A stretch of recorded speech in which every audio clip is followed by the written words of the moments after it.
আমি এই মুহূর্তে আছি গাইবান্ধার একটি গ্রামে, যেখানে লোকমুখে প্রচলিত আছে প্রায় কয়েকশো বছর আগে মাটির নিচ থেকে বের হয় রহস্যময় মসজিদ। আমি আজ এই রহস্য উন্মোচনের চেষ্টা করব।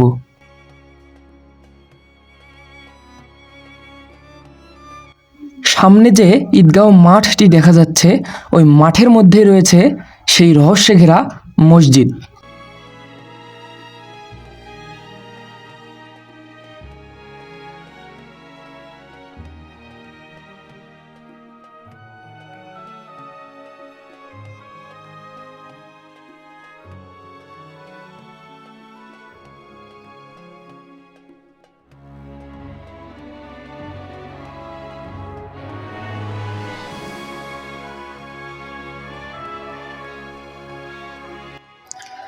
আমরা এই মুহূর্তে আছি গাইবান্ধার নাকাইহাটের খুকশিয়া গ্রামে।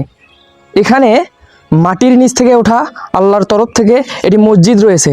আমরা স্থানীয় একজন আঙ্কেলের কাছ থেকে জানার চেষ্টা করব এই মসজিদের রহস্য এবং ইতিহাস কি। আঙ্কেল, আপনি এই বিষয়ে কি কি জানেন এগুলো একটু বলার চেষ্টা করেন। আমরা বলি আর কি, মানে আমরা ছোট থেকে দেখেছি এটা এরকমই।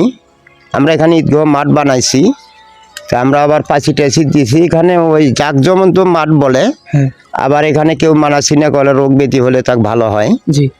আবার কেউ পোলা টোলা তবারক দেয়, মুরগ জব করে, পাটা বাচ্চা জব করে দিয়ে যায়, আমরা সবাই মিলে খাই।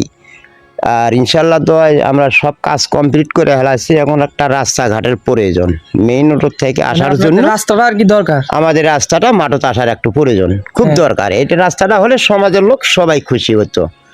ওইতে কোনো রিঞ্জুর থেকে হোক, বরাদ্দ থেকে হোক, চেয়ারম্যান মেম্বার আন্ডারে হোক বা সরকারের আন্ডারে হোক, পারলে আমাদের সমাজের লোক সবাই খুশি হবে আর কি। আর আঙ্কেল, এই মসজিদ বা স্থাপত্যটা আনুমানিক কত বছর আগে এটা হয়েছে আর কি? এটা তো আমার দাদারাও করতে পারবে না, মানে আপনার দাদারাও করতে পারবে না। আমরা খালি শুনে আসতেছি ছোটবেলার থেকে।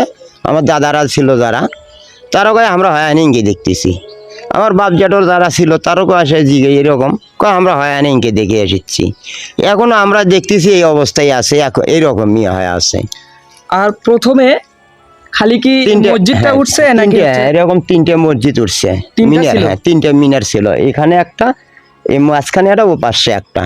তার ওই সাইডেটা গাছ ঘিরে নিছিল, আর মাঝেরটাই গাছ ভাঙ্গে তুলে নিয়ে গেছে। আর এটা ফাঁকা ছিল, এই বিধেই ঠিক আছে। এটাতে এখনো কোনো গাছ গোছালি ওঠে নেই। এটা আমার দাদারা এরকমই দেখে যাচ্ছে।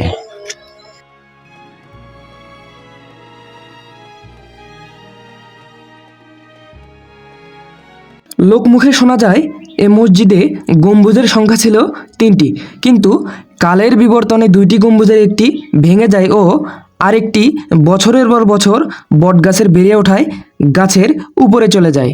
কিন্তু রহস্যের বিষয় এখনও একটি অক্ষত রয়েছে।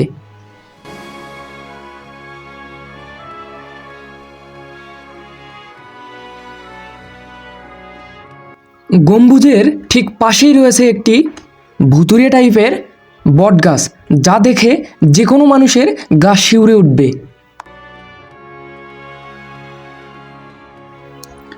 স্থানীয় কিছু মানুষের তথ্যমতে জানতে পারলাম এটি এক রাতে মাটির নিচ থেকে উঠে আসে, কিন্তু কেউ দেখে ফেলায় শুধু গম্বুজগুলো মাটি থেকে উঠে আসে। সে সময় থেকেই মানুষ এখানে নানা রকম মানত করে আসছে এবং তাদের অনেকের মতে তাদের মনের আশাও পূর্ণ হয়েছে।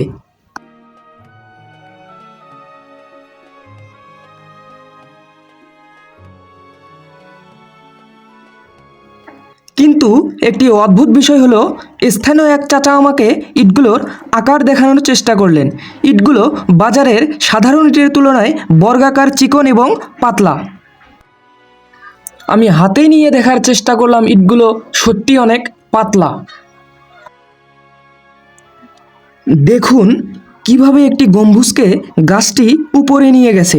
ইটগুলো যেন কারুকার্য করে গাছের গায়ে কেউ লাগিয়ে রেখেছে,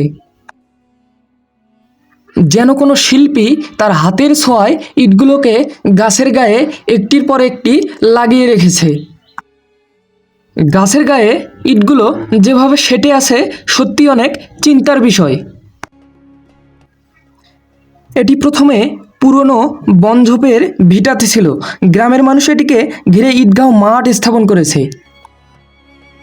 শত বছরের ইতিহাস নিয়ে দাঁড়িয়ে আছে এই পুরনো মসজিদটি। ইটের দেয়ালে লুকিয়ে আছে সময়ের ছাপ আর অসংখ্য মানুষের দোয়া। এর গম্বুজ আর কারুকার্য আজও মানুষের মনে রহস্যের সৃষ্টি করে।